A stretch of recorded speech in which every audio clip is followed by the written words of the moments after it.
Hello friends, welcome back to the my new video guys and my YouTube channel guys. Today friend we are going to talk about guys Samsung phone guys Bluetooth device forget setting, and today we try this guys how can we forget guys our neckband earphone to our Samsung phone device. Friends, you are using guys your Bluetooth and in neckband earphones, and guys you have problem with this device, so guys you should guys forget it. After forget guys 4 and 5 minutes guys you can connect guys again, and guys you can use without any problem guys.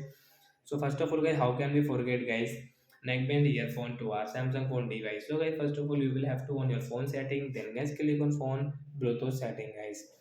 As you can see that we have connected guys this Ubon company earphone guys. We want to forget guys, we will click on setting option.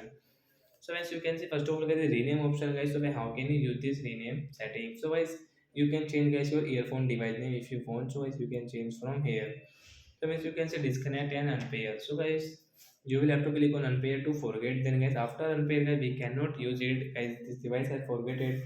Guys, if we use guys, we will have to give permission again. So that's it guys. Thanks for watching the video guys. Now guys, we will meet the next video guys with new topic. Bye guys.